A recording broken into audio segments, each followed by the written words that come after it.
Dear students, जय Hind. Force defence academy के YouTube channel पर आपका स्वागत है।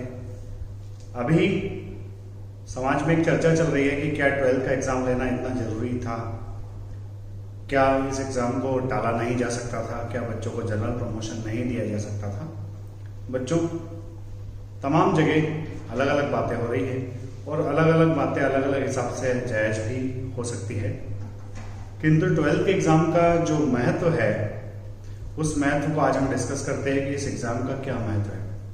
तो बच्चों, सबसे पहली बात तो ये कि अगर 12th के बाद, जैसा कि हम लोग कॉलेजेस में एडमिशन लेते हैं, मध्य प्रदेश के तमाम शासकीय महाविद्यालयों में 12th के परसेंटेज के बेसिस पर ही एडमिशन्स होते हैं।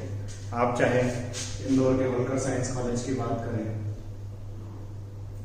या मध्य प्रदेश का कोई सा भी गवर्नमेंट कॉलेज जहां आप एडमिशन लेना चाहते हैं, अगर आप किसी भी शासकीय महाविद्यालय में एडमिशन लेना चाहते हैं तो उसमें एडमिशन जो है वो आपके 12th के परसेंटेज के आधार पर होता है। दूसरा कि यदि हम आगे चल करके किसी अच्छे इंजीनियरिंग कॉलेज से बी करना चाहते हैं, बीटेक करना चाहते हैं, तो कई सारे इंजीनियरिंग कॉलेजेस जो है उनके एंट्रेंस एग्जाम का क्राइटेरिया जो है वो 60% मिनिमम इन 12th क्लास है। यानी कि अगर 12th क्लास में 60% मिनिमम नहीं है तो आप उस एंट्रेंस एग्जाम का फॉर्म फिलअप नहीं कर सकते। कई सारी कंपनीज जैसे कि हमारी नवरत्न कंपनीज जो है, इन नवरत्न कंपनीज के कुछ कंपनीज के अंदर अगर आप जॉब लेना चाहते हैं तो वहां पर भी क्राइटेरिया लगभग 60% के आसपास है। इसके अलावा अगर हम डिफेंस फोर्सेस की बात करें तो अभी तक हमारा जो टेक्निकल एंट्री स्कीम आता है, यह टेक्निकल एंट्री स्कीम का फॉर्म हमारा 70% के ऊपर अगर परसेंटेज होता है तो यह फॉर्म हम फिल कर पाते हैं और इसका जो कट ऑफ होता है वो लगभग 85 या उसके आसपास जाता है। बच्चों, जहां तक मुझे ध्यान है कि अगर एग्जाम लिए बिना स्टूडेंट्स को पास किया जाता तो उनका जो पेपर छूट गया है उस पेपर के आगे से लिख दिया जाता पास ड्यू टू कोरोना। ठीक है, तो जब इस तरह का मार्क हमारी मार्कशीट में होता तो परसेंटेज के अंदर जरूर असर डालता। ये कोरोना नाम की महामारी जो है ये कुछ ही समय की है, आप देख ही रहे हैं, देश इससे लड़ रहा है और जीत रहा है।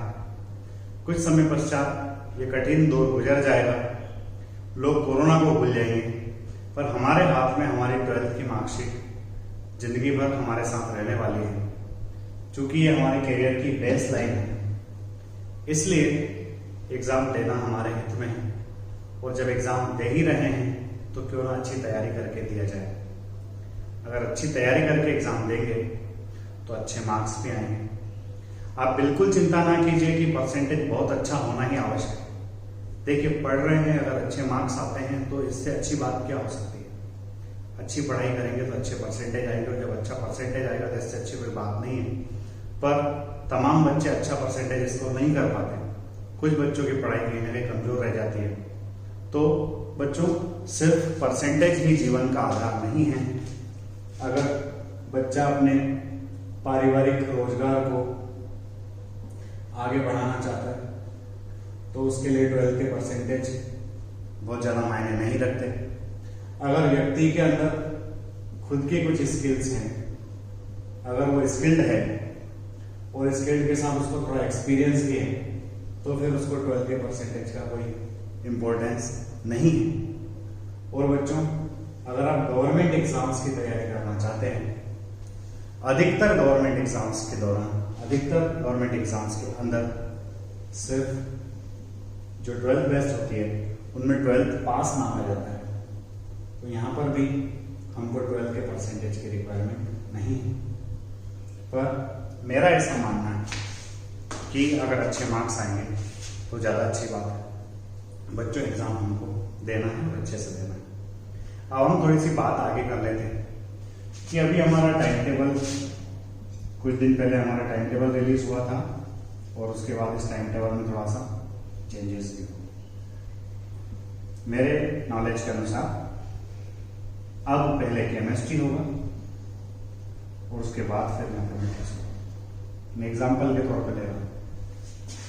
बच्चों, आप लोग अपनी स्ट्रेटेजी इतनी अच्छी रखिए कि आपके दोनों पेपर्स बहुत अच्छे जाएं, आप इनमें बहुत अच्छा स्कोर कर सकें।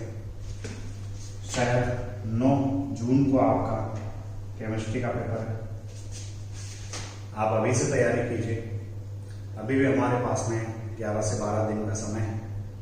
इन 11-12 डेज के टाइम में आप केमिस्ट्री पढ़िए ज़्यादा समय, और केमिस्ट्री के साथ कुछ टाइम आप मैथमेटिक्स को भी दीजिए। ऐसा इसलिए मैं आपसे कह रहा हूँ कि केमिस्ट्री थोड़ा सा बहुत लंबे समय तक पढ़ने में कई सारे बच्चों को थोड़ी प्रॉब्लम आती है। तो आप केमिस्ट्री के साथ साथ मैथमेटिक्स या फिर बायो वाले बच्चे कुछ बायो के टॉपिक्स अगर कर लेंगे तो उससे डबल फायदा ये होगा कि केमिस्ट्री तो चल ही रहा है, केमिस्ट्री के साथ साथ हमारा जो दूसरा सब्जेक्ट है या तो बायोलॉजी है, मैथमेटिक्स है, वो बहुत अच्छे से हो जाएगा। अब आप केमिस्ट्री के साथ जब बायो और मैथमेटिक्स पढ़ेंगे तो आपको करना क्या है बच्चों? आप जब केमिस्ट्री के साथ बायोलॉजी और मैथमेटिक्स पढ़े तो मेरा आप सबको एक डायरेक्ट सुझाव है, वो ये कि जो सबसे सिंपल टॉपिक्स है, बायोलॉजी के हो या मैथमेटिक्स का, ऐसे सिंपल टॉपिक्स जो आपको अच्छे लगते हों, जिन्हें आप प्रेफर करते हैं, जो आपके पहले से तैयार हैं, आप उनको फिर से रिवीजन कर लीजिए। मुझे पक्का विश्वास है कि 50 से 60% सिलेबस आपका ऐसा होगा जिसकी आपने ऑलरेडी बहुत अच्छे से पहले से तैयारी कर रखी होगी। अगर आप केमिस्ट्री के पेपर के साथ ही मैथमेटिक्स या बायोलॉजी का 50 से 60% सिलेबस कवर कर लेंगे तो इसके बाद जब मैथमेटिक्स का पेपर होगा या बायोलॉजी का पेपर होगा आपको प्रॉब्लम आने वाली नहीं है। बस इतना ही मेरा कहना है।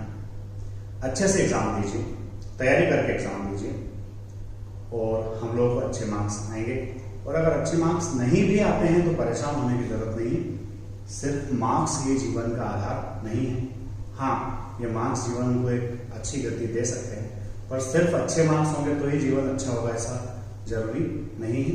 आप अच्छे से मेहनत कीजिए। जय हिंद, जय भारत। Thank you.